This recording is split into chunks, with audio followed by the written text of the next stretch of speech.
হৃদমায়ার প্রেমগাথা season ১ পর্ব সংখ্যা ২৫। লেখনীতে রিক্তা ইসলাম মায়া। গল্প পাঠে আমি অরোরা ইসলাম।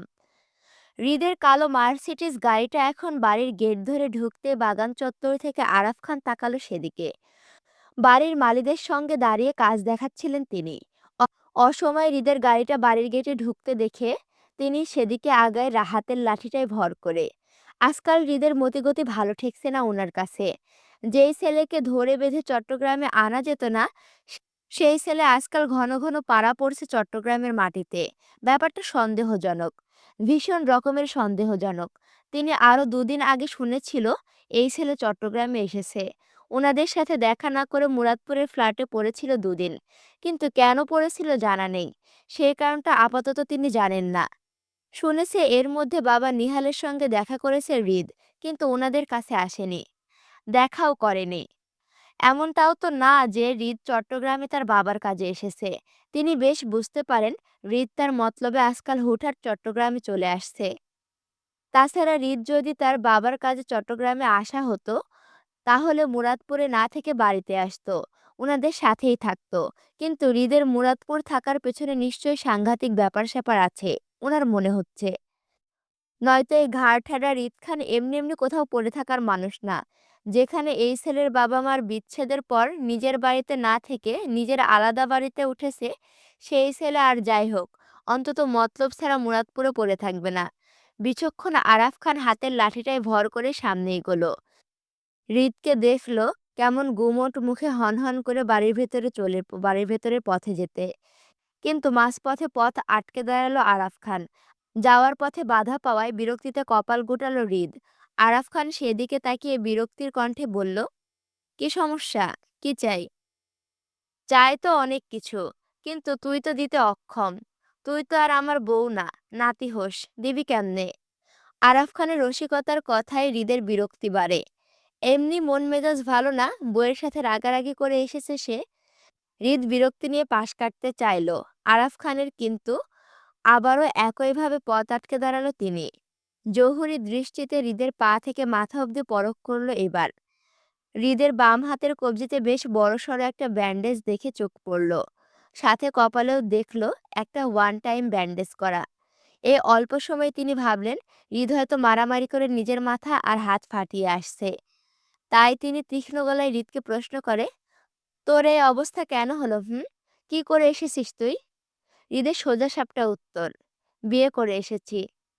আরাফ খান বলতে দেরি, কিন্তু হৃদের তৎক্ষণাৎ উত্তর আসতে দেরি হলো না। চট করে নির্লিপ্ত গলায় বলে ফেলল কথাটি। হৃদ স্পষ্টভাষী, সে কখনো কোনো কথা মিথ্যা বা লুকোচুরি করে না, আর না কাউকে পরোয়া করে। স্থান কাল মানুষ ভেদ করে সে সর্বদা স্পষ্ট ভাষায় কথা বলতে পছন্দ করে, বলেও। আরাফ খান জানেন হৃদ স্পষ্টভাষী, সর্বদা সত্য কথা বলে। তারপরও তিনি হৃদের কথাটা বিশ্বাস করলেন না। বিগত কয়েক বছর ধরে হৃদকে বিয়ের জন্য চাপ দিচ্ছেন ওনারা, কিন্তু সে রাজি হয়নি।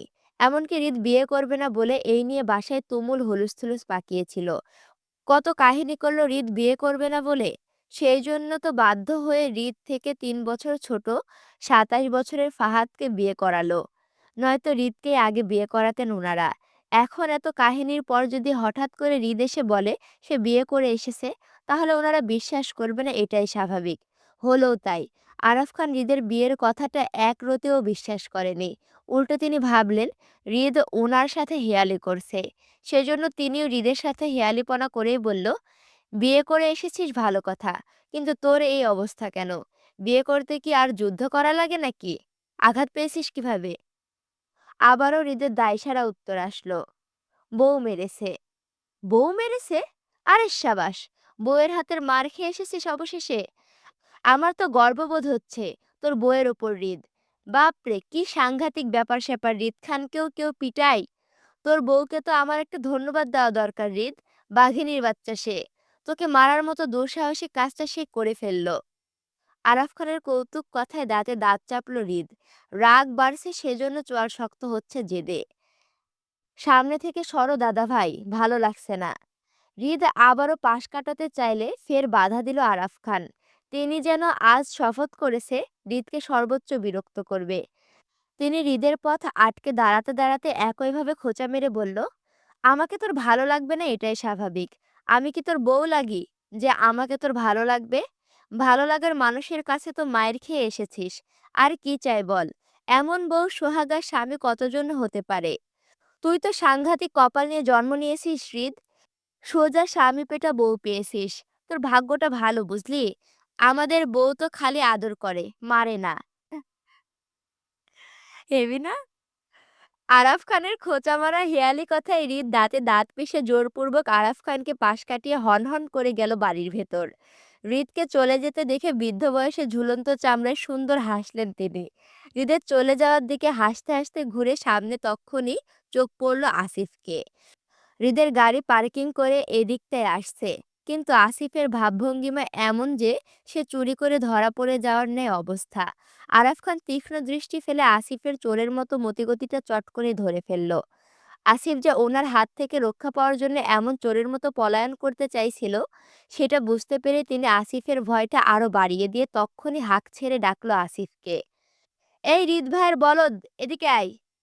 আসিফ থমথমে মুখে আরাফ খানের দিকে এগিয়ে আসলো। পালাতে গিয়েও আরাফ খানের চোখে ধরা পড়ে যাওয়ায় আসিফ বোকা হাসলো। মাথা চুলকাতে চুলকাতে আরাফ খানের সামনে দাঁড়াতে তিনি সন্দেহভাজক দৃষ্টিতে আসিফকে পরখ করে বলল, কি ব্যাপার? কাহিনী কি বলতো? আজকাল ঘন ঘন কি করিস তোরা চট্টগ্রামে? কি চলে তোদের? আসিফ বোকা হেসে উত্তর করে বলল, কিছু চলে না দাদা ভাই, এমনি এমনি কাজে আসছিলাম আমরা। কি কাজে আসলি শুনি? তোর হৃদ ভাই যে বলে গেল সে বিয়ে করেছে, ঘটনা কি সত্যি? আসিফ একইভাবে বোকার মতো বলল, হৃদ ভাই বলেছে এমনটা? যদি বলে থাকে তাহলে হবে হয়তো সত্য। আমি কিছু জানি না। সারাদিন তো থাকিস হৃদের সাথে বলদের মতন, আবার বলছিস জানিস না কিছু। সত্যি করে বলতো, তোদের মধ্যে কি চলে? হুম, আমার তো তোদের দুজনকে কেমন সন্দেহ সন্দেহ লাগে। কোনো সম্পর্কে টম্পর্কে জড়িয়ে পড়িসনি তো তোরা আবার? সিটকে দূরে সরে যাওয়ার মতো পিছু হাঁটলো আসিফ। নাক মুখ কুঁচকে আহাজারি করার মতন করে বলল, আস্তাগফিরুল্লাহ নাউজুবিল্লাহ। কি বলেন দাদাভাই এসব?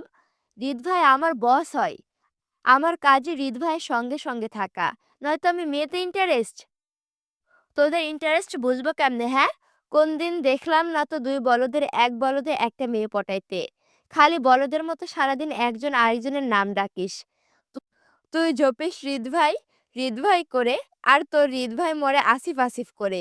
এখন আমরা তোদের প্রেমিক প্রেমিকা মনে করতেই পারি।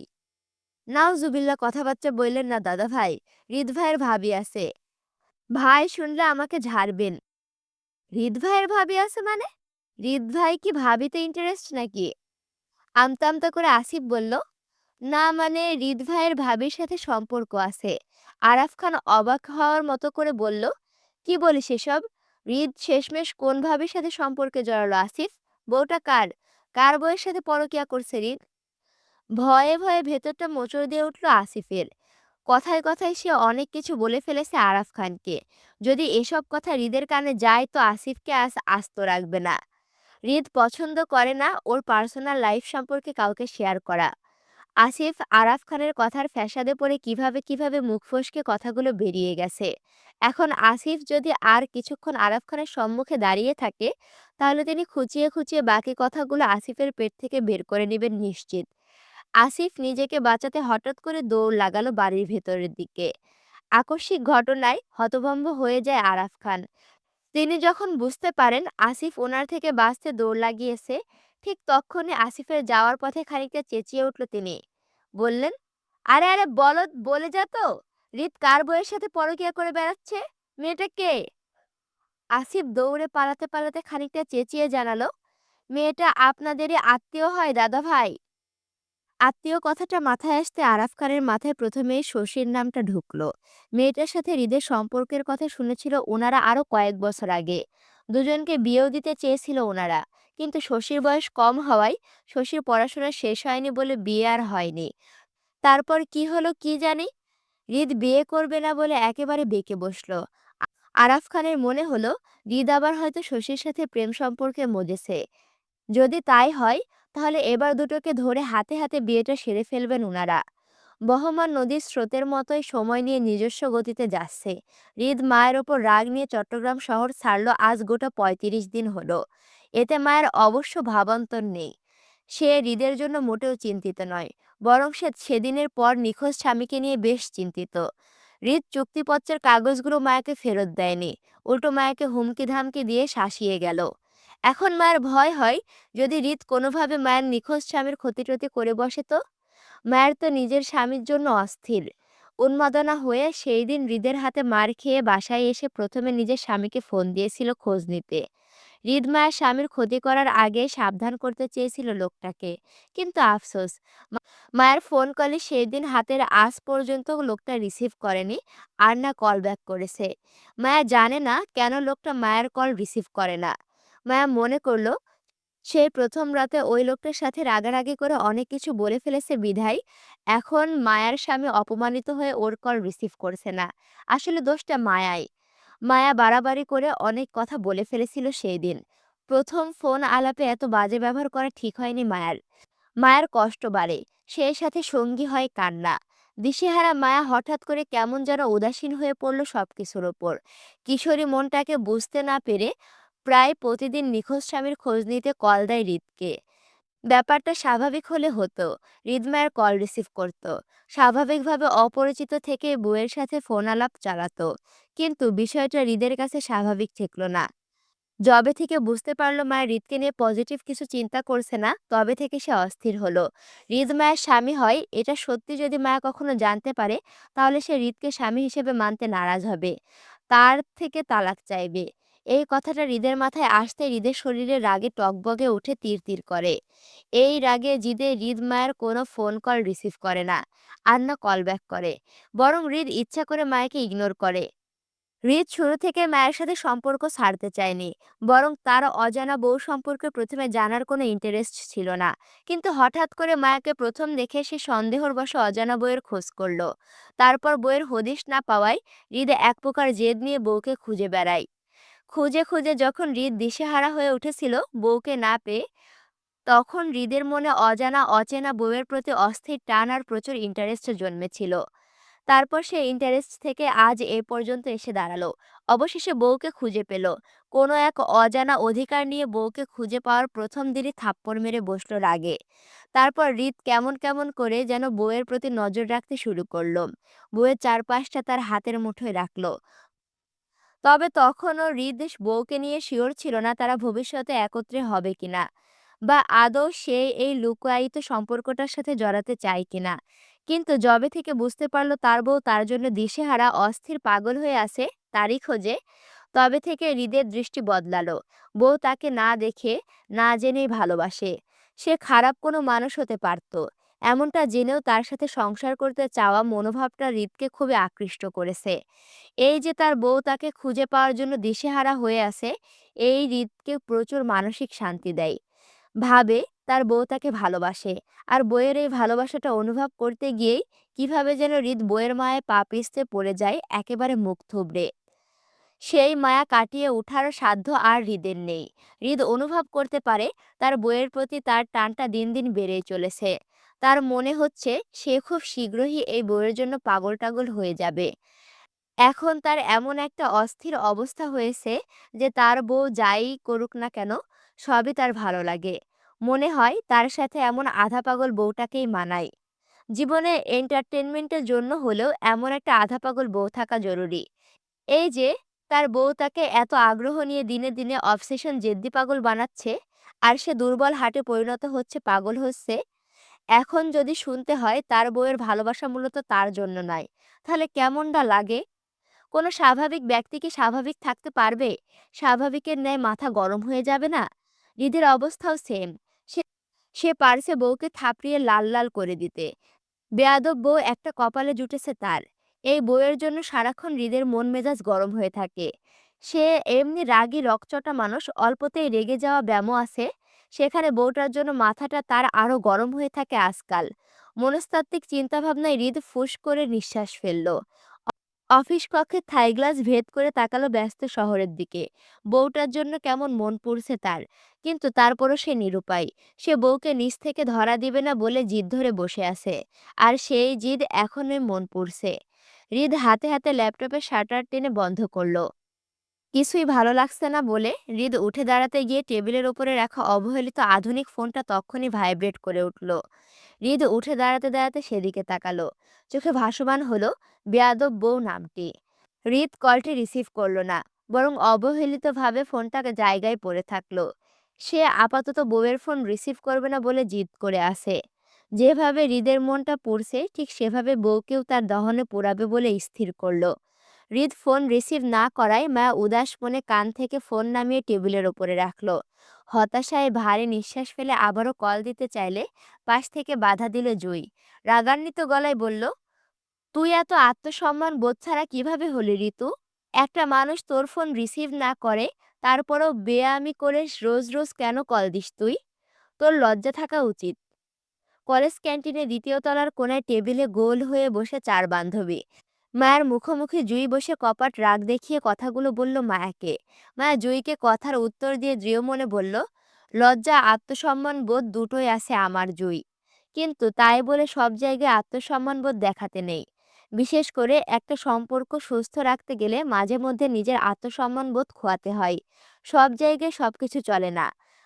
আমার সম্পর্কটাও ঠিক তাই। ভীষণ নড়বড়ে একটা সম্পর্ক। তাই আমার অসুস্থ সম্পর্কটাকে আগে সুস্থ করি, তারপর না হয় আত্মসম্মানবোধটা দেখানো যাবে। শ্রম না করে ভালো ফসলের চিন্তা করা যেমন বোকামি, ঠিক তেমনই একটা সম্পর্কে ভালোবাসা তৈরি না করে তার উপর অভিমান করে আত্মসম্মান বোধ নিয়ে বসে থাকলে অপর পাশের মানুষটা কখনো আমার কদর করবে না, বুঝবে না। আমার কদর বা গুরুত্ব সামনের মানুষটাকে বোঝাতে গেলে আমাকে অবশ্যই সেই মানুষটাকে স্পেশাল ফিল করাতে হবে। তবেই না সে আমার জন্য পাগল হবে। এখন দুনিয়াটাই গিভ অ্যান্ড টেকের নিয়মে চলছে জয়ী। এক হাতে দাও, অন্য হাতে নাও। তাই আমাকে কিছু পেতে হলে অবশ্যই কিছু দিতে হবে।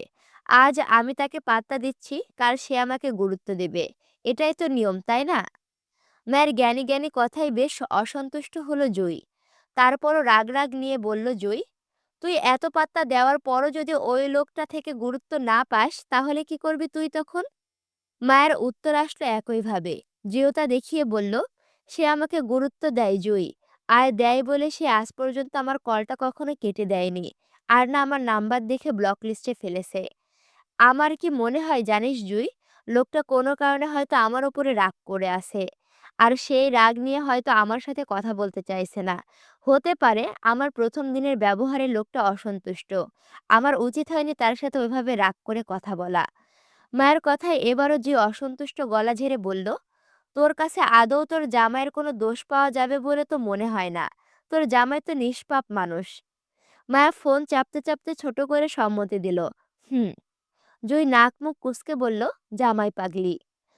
জুইয়ের অসন্তুষ্ট গলায় বলা কথাটা মায়া তখন শুনেও না শোনার মতো করে বসে রইল ফোনে চোখ দিয়ে।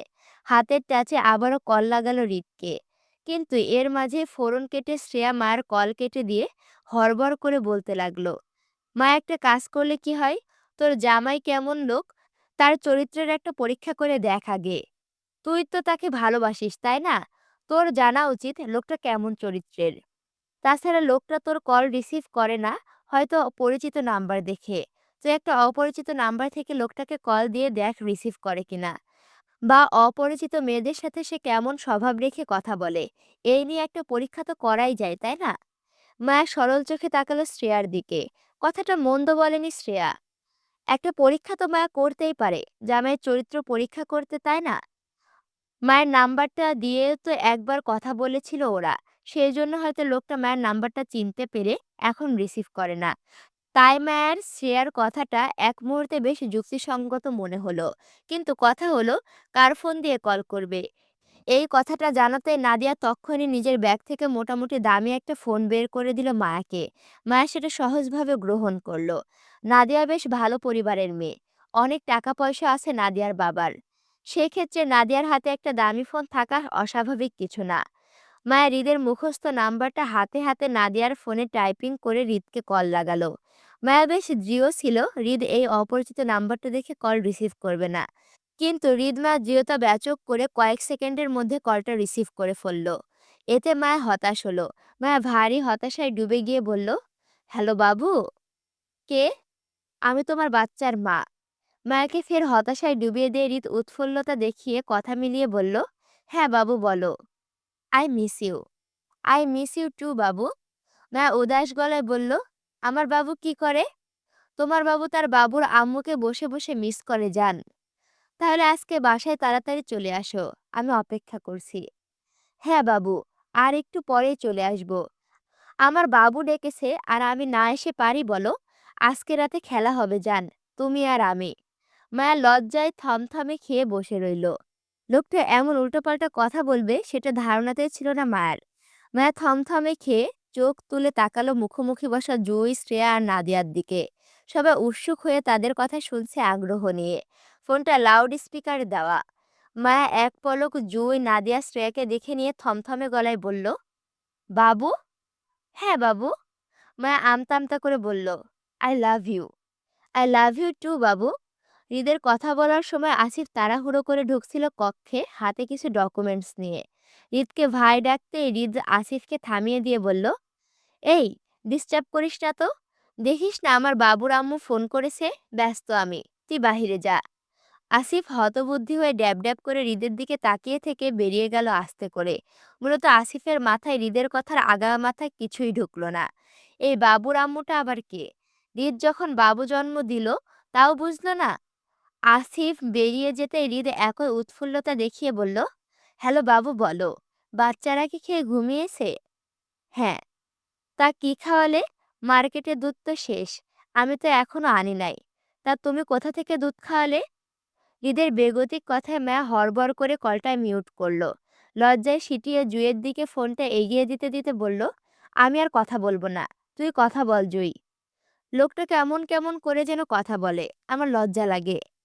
মায়ার কথায় নাক মুখ কুঁচকে জুই বলল, আমি কেন কথা বলতে যাব? তোর জামাই, তুই কথা বল।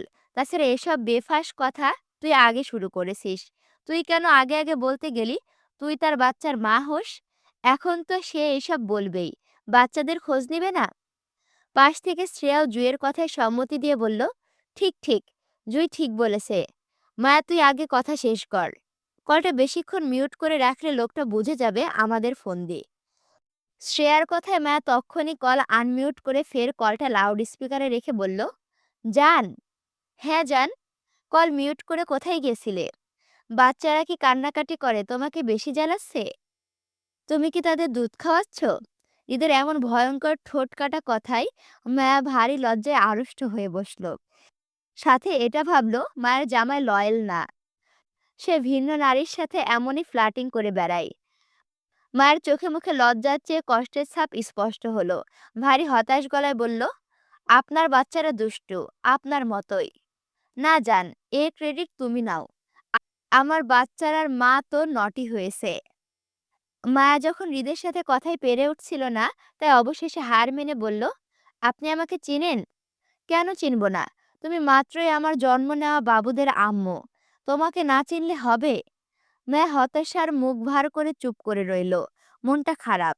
মায়ের স্বামী অপরিচিত নাম্বারও মেয়েদের সাথে ফ্লার্টিং করে বেড়ায়, এই কষ্ট মায়া কোথায় রাখবে? মায়ের কলিজাটা ভীষণ পুড়ছে। সে আর কথাই বলবে না। মায়াকে হুট করে চুপ হয়ে যেতে দেখে হৃদ বলল, কি ম্যাডাম, কথা শেষ? স্টক খালি? হুম।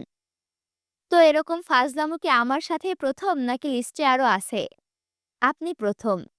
আর আমি যেন শেষ হই, মনে রাখবেন। মায়া চমকে উঠল। তার মানে লোকটা ওকে চিনে এতক্ষণ কথা বলছিল। কিন্তু কিভাবে চিনলো? মায়া তো পরিচয় দেয়নি। তাহলে? মায়া অধৈর্যের গলায় তক্ষুনি জানতে চেয়ে বলল, আপনি আমাকে কিভাবে চিনলেন? আমি তো পরিচয় দেইনি। আপনাকে চেনা আমার জন্য কঠিন কিছু নয় ম্যাডাম, বরং সহজভাবে চিনে কথা বলেছি। তবে ওয়ার্নিং দিচ্ছি, এরকম ফাজলামো যেন আর অন্য কোনো ছেলের সাথে না হয়, নয়তো থাপড়িয়ে গাল ফাটিয়ে ফেলবো স্টুপিড। আপনি খালি বকা দেন, গুরুত্ব দেন না। গুরুত্ব আগে অর্জন করো, তারপর। কল রিসিভ না করলে অর্জন কিভাবে করব? জানি না। হৃদ একইভাবে উদাস গলায় বলল কথাটা। মায়া হৃদের কথায় কষ্ট পেয়ে বলল, আমার মন পড়ছে আপনার জন্য। মায়া যেন হুট করে হৃদের মনের কথাটা বলে ফেলল। মন তো তারও পড়ছে বইয়ের জন্য। হৃদ ভোঁতা মুখে কতক্ষণ নিশ্চুপ দাঁড়িয়ে থেকে স্বভাবগতভাবে তেরামি করে বলল, এসব নাটকের ভাষা আমি বুঝি না, রাখছি। হৃদ কল কাটতে মায়া ঠোঁট উল্টালো। লোকটা যে তেরা স্বভাবের হবে মায়ার এতদিনে বেশ কয়েকবার বুঝতে পেরেছে। আজকে আবার প্রমাণ হলো লোকটা আসলে তেরা মানুষ। এই লোককে সোজা বানাতে বানাতে মায়া না হয় আবার ব্যাকা হয়ে যায়, আল্লাহ জানে। তখনই নাদিয়া ব্যস্ত গলায় মায়াকে বলল, মায়ু, তোর স্বামী তো অনেক ধুনথর লোক রে। অপরিচিত নাম্বার থেকে তোকে কেমন চট করে চিনে ফেললো। হুম। কেমন হতাশায় ভারী নিঃশ্বাস ফেললো মায়া। এই জামাইয়ের খোঁজ সে ইহজীবনে আর পাবে কিনা আল্লাহ জানে। তারপর তারপর দিনগুলো একইভাবে কাটছে। নিখোঁজ স্বামীরকে খোঁজ না পাওয়ার উদাসীনতা যেন মায়াকে দিন দিন বাড়াচ্ছে। হৃদ মায়ের সাথে ফোনে কথা বলে না। ওই দিনের অপরিচিতভাবে ফোন আলাপ হয়েছিল, ব্যাস এতটুকুই। তারপর আরও একটা মাস কিভাবে কিভাবে যেন কাটলো। মায়া জুই আরিফের সঙ্গে বাড়িতে এসেছে বড় বোনের বিয়ে উপলক্ষে। ফাহাদ বাবাকে নিয়ে সিঙ্গাপুর থেকে বাংলাদেশে ফিরেছে গোটা 1 সপ্তাহ হলো। ফাহাদের বাবা এখন পুরোপুরি সুস্থ না হলেও মোটামুটি ঠিকঠাক তিনি। ওনার চিকিৎসা এখন বাংলাদেশের ডাক্তারদের আওতায় আছে। ওষুধ চলছে আর কি। মায়ের পরিবারের সবারই গিয়েছিল ফাহাদের বাবাকে দেখতে।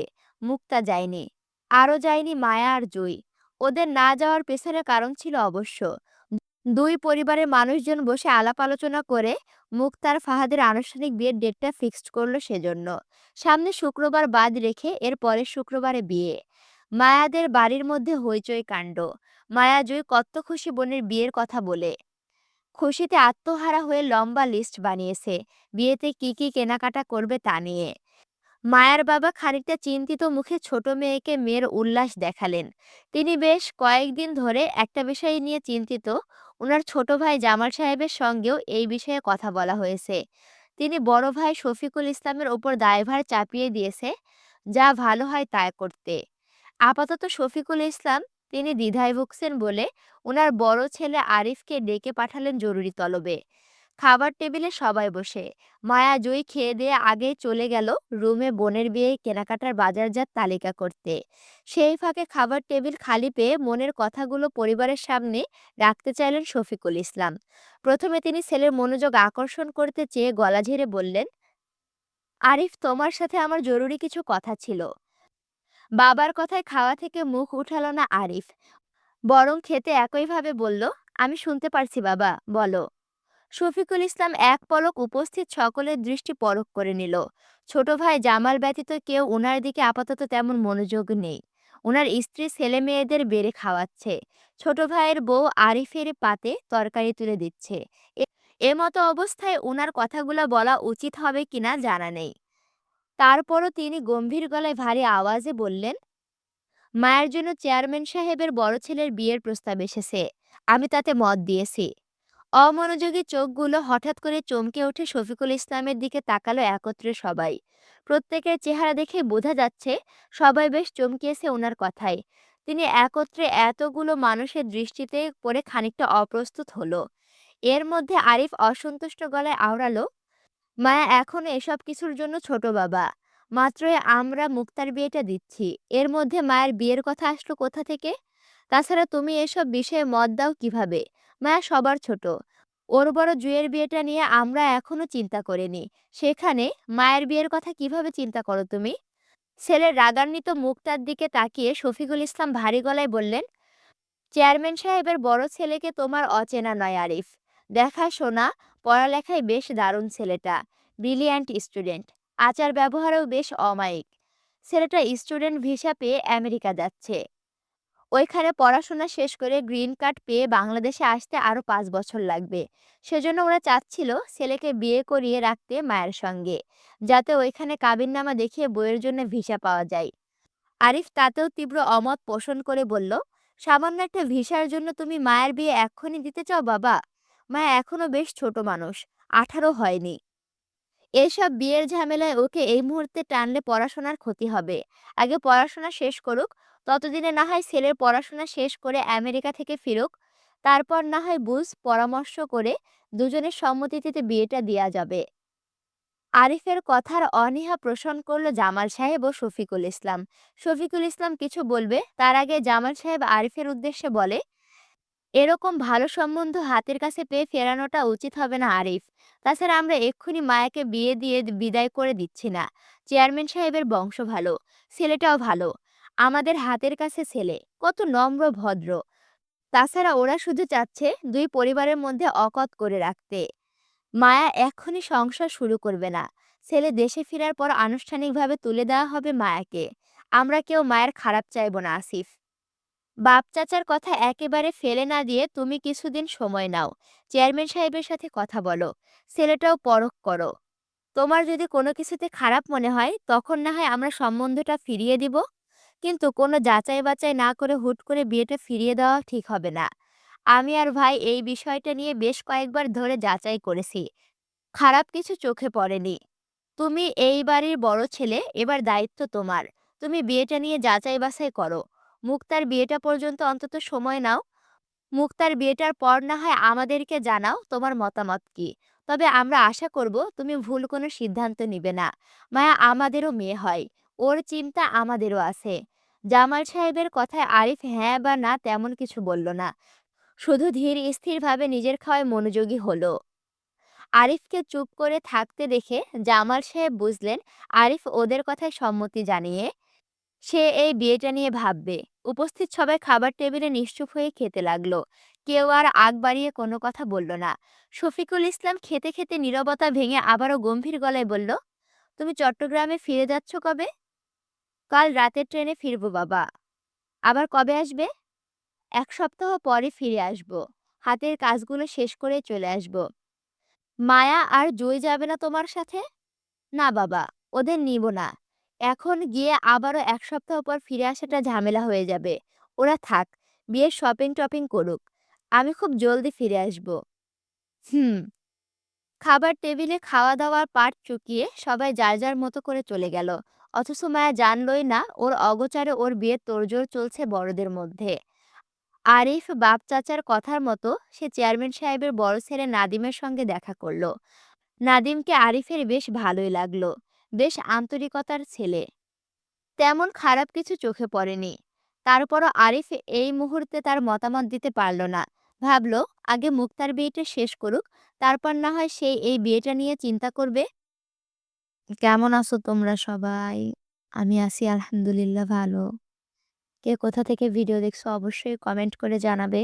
আর ভিডিওতে লাইক, কমেন্ট, শেয়ার করতে ভুলে গেলে কিন্তু সবার মায়ের আছে। তাড়াতাড়ি লাইক, কমেন্ট, শেয়ার করো। আর এখনো যদি আমার চ্যানেলটি সাবস্ক্রাইব করে না থাকো, অবশ্যই সাবস্ক্রাইব করে পাশে থাকো। আল্লাহ হাফেজ।